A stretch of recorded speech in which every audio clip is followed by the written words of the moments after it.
Dans cette vidéo, nous allons démontrer que le potentiel électrostatique autour d'un dipôle varie en 1 sur r carré.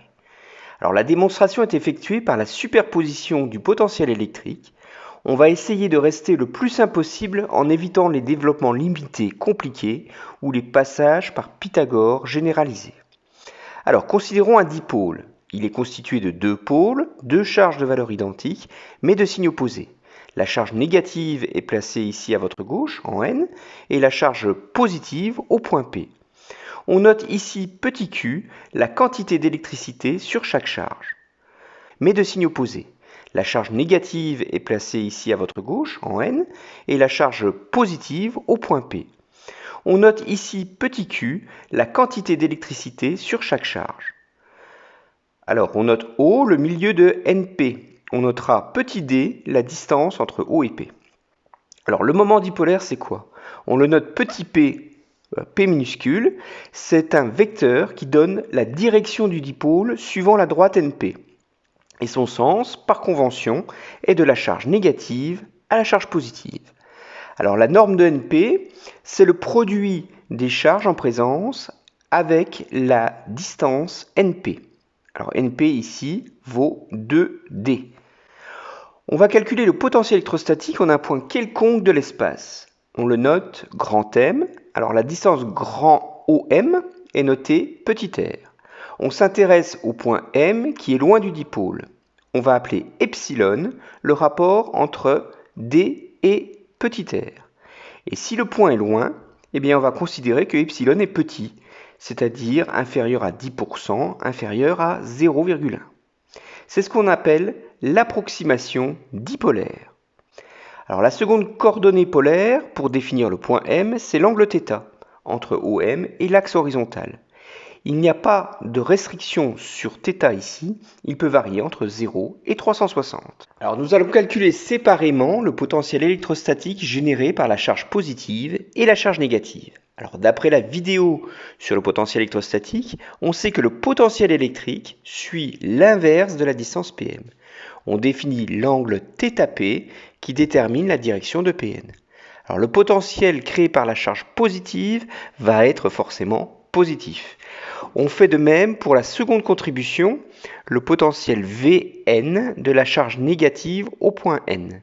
Vn va être négatif et Nm va être dirigé suivant l'angle θn.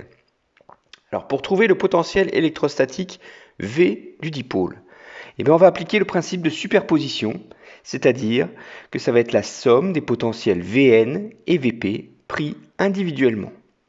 Alors revenons sur la définition des angles.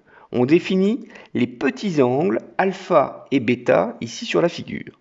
Alors si le point M est loin du point O, on va estimer que alpha va être le rapport entre l'arc ON et la distance OM. De même pour bêta, ça serait OP sur OM. Et comme OP vaut ON et que ON vaut D, on en déduit donc que alpha est environ égal à bêta et on a défini D sur OM comme étant epsilon.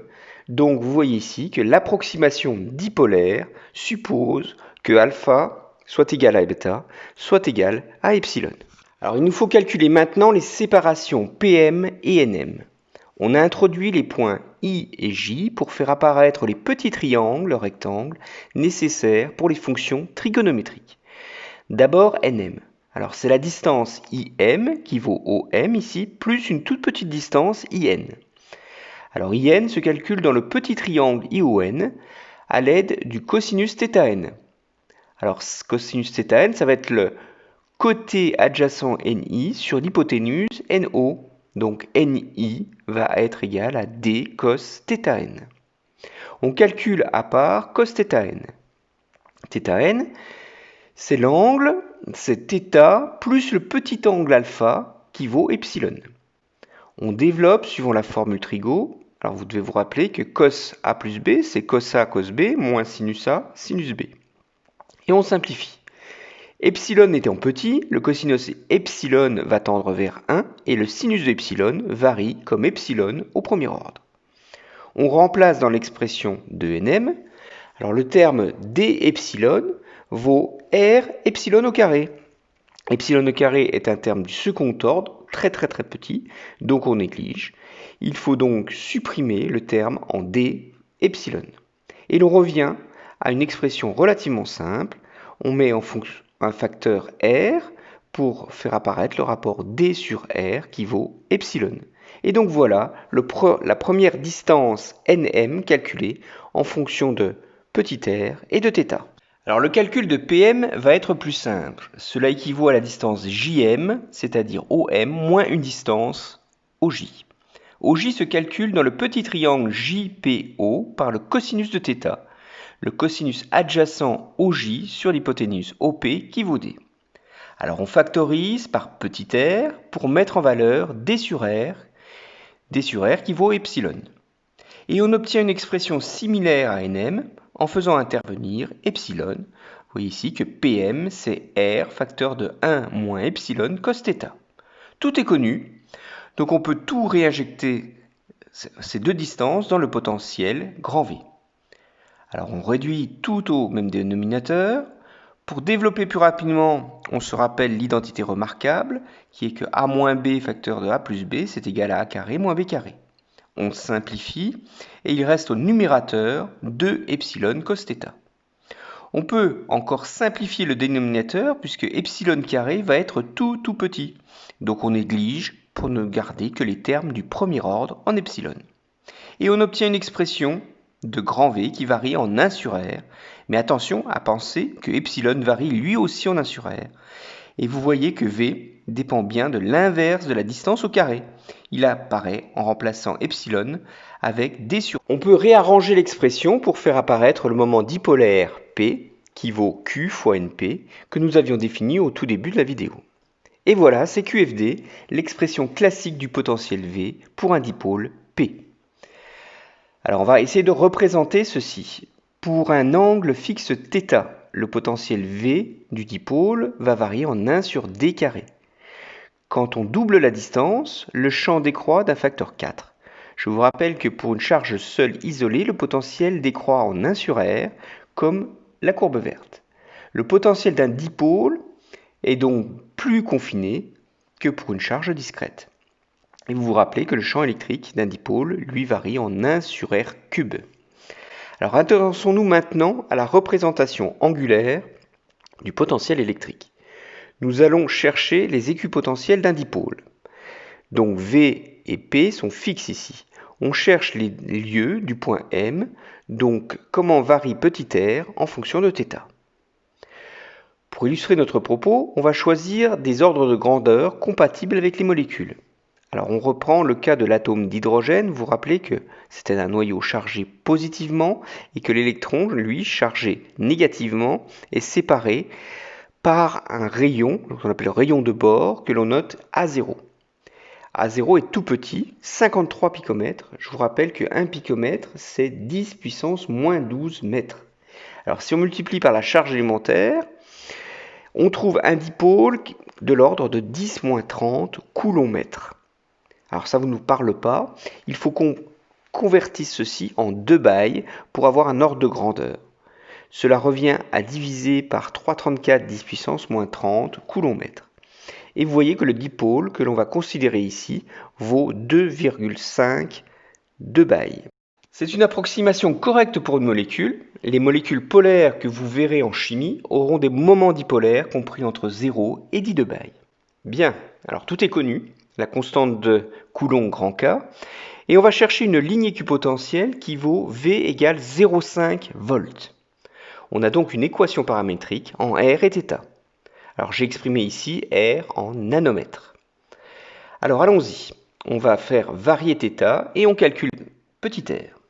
Alors si θ est nul, le cosinus prend sa valeur maximum et R vaut 0,39 nanomètres. Au passage, on peut vérifier que l'approximation dipolaire est bonne. R vaut 10 fois la moitié du rayon de Bohr à 0. Alors on place le deuxième point, cosinus 30, c'est racine de 3 sur 2. La distance chute légèrement. À 45 degrés, donc cosinus 45 c'est racine de 2 sur 2, R diminue. Cosinus de 30 est égal à 1,5, R diminue encore plus fortement. Vous voyez que le potentiel va devenir nul pour un angle de 90 degrés. Il est donc possible d'avoir un potentiel nul. Vous vous rappelez? C'était impossible pour une charge discrète. C'était soit tout positif, soit tout négatif. Pour les angles compris entre 0 et moins 90 degrés, la fonction cosinus est symétrique. Et donc on retrouve les mêmes distances petit r. Et donc on va pouvoir dessiner un premier lobe qui caractérise V égale 0,5 volts. Alors à partir de là, il est facile d'obtenir l'isopotentielle moins 0,5 volts, celle qui est négative. Alors je vous ai remis les variations du cosinus. Le cosinus est négatif lorsque θ est soit supérieur à 90 degrés, soit inférieur à moins 90 degrés. Donc cela correspond pour nous lorsque x est négatif. Alors r au carré va être positif si le cosinus est négatif et le potentiel négatif. Et l'on trouve un lobe symétrique ici par rapport à l'axe vertical x égale 0. Alors on peut généraliser cette démarche pour différentes valeurs de potentiel et obtenir la signature suivante. Vous voyez des lobes concentriques autour des pôles. Alors isopotentiel positif à droite et négatif à gauche, avec une ligne caractéristique verticale d'un potentiel qui est nul. Au milieu, cela correspond à un lobe qui serait de rayon infini. Maintenant que l'on a la topographie du potentiel électrostatique, on peut essayer de retrouver le champ électrique. Vous vous rappelez, le champ électrique, c'est le gradient de potentiel. Autrement dit, cela se traduit par combien de potentiel je descends quand je me déplace suivant une direction qui est perpendiculaire à la ligne isopotentielle. Quelques exemples ici autour des potentiels positifs. Alors plus les lignes de potentiel sont espacées, plus la pente va être faible et donc plus l'intensité du champ électrique est faible. Alors est-ce que le potentiel est nul lorsque le champ électrique est nul? Eh bien non, c'est tout le contraire. Regardez au centre du dipôle, c'est là que le champ électrique va être le plus fort, là où les lignes de potentiel sont les plus resserrées. Alors lorsque les potentiels sont négatifs et décrivent un puits de potentiel, vous voyez que le champ électrique est rentrant dans le pôle négatif.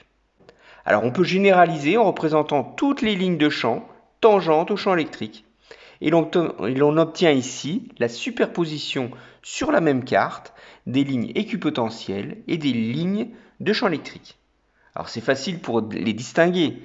Vous voyez que les lignes qui sont orientées avec des flèches sont forcément associées au vecteur champ électrique. Et l'on peut vérifier ici ce que nous avions calculé dans une vidéo précédente sur les composantes radiales et angulaires du champ électrique. Alors ce que nous venons de voir est le cas d'école d'un dipôle. Les surfaces équipotentielles peuvent se calculer numériquement pour les molécules. Pour la molécule d'eau, par exemple, vous retrouvez ici le puits de potentiel au niveau de l'oxygène et les lobes positifs sur les deux hydrogènes. Alors si on voit cette molécule de loin, l'eau se comportera comme un dipôle. Alors pour la molécule de dioxyde de soufre, ça sera deux dipôles négatifs pour un pôle positif. Et de loin, cette molécule sera elle aussi polaire. Alors je vous donne une carte du potentiel plus compliquée ici, c'est l'éthane. Très localement, cette molécule a des potentiels positifs sur les hydrogènes et plus négatifs sur les carbones, mais vu de loin, l'agencement de tous les petits dipôles locaux va donner un vecteur nul. Il n'y aura pas de potentiel électrostatique à longue portée, et on dira que cette molécule est apolaire. Et c'est la même chose pour une autre molécule, vous voyez ici le benzène. Donc le cœur a un potentiel négatif, et on a 6 lobes positifs placés en couronne. Il n'y a pas de dissymétrie dans l'arrangement des potentiels, donc la molécule est comme l'éthane, elle va être apolaire elle aussi. Et cette carte de potentiel électrostatique va servir à un niveau d'architecture beaucoup plus complexe, ici les protéines. Alors on a changé d'échelle ici, la taille est 100 fois plus grande que les molécules. Alors l'agencement des acides aminés va être gouverné par les variations du potentiel électrostatique. Et vous voyez aussi apparaître des domaines de potentiel électrostatique différents à la surface des protéines. Et cette connaissance va être fondamentale pour comprendre la reconnaissance entre protéines. Voilà, vous pouvez déterminer désormais la carte du potentiel électrique dans l'espace autour d'un dipôle. Vous voyez que ça crée des lobes.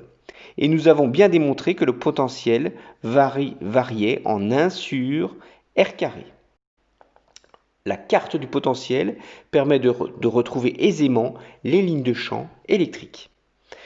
Et la cartographie du potentiel autour du dipôle nous servira à expliquer non seulement les formes d'orbitales pour les molécules, mais aussi à interpréter les forces entre les ions, les dipôles ou les dipôles-dipôles, la communication entre les cellules ou encore le fonctionnement de l'électrocardiogramme. Voilà, je vous remercie pour votre attention et à bientôt.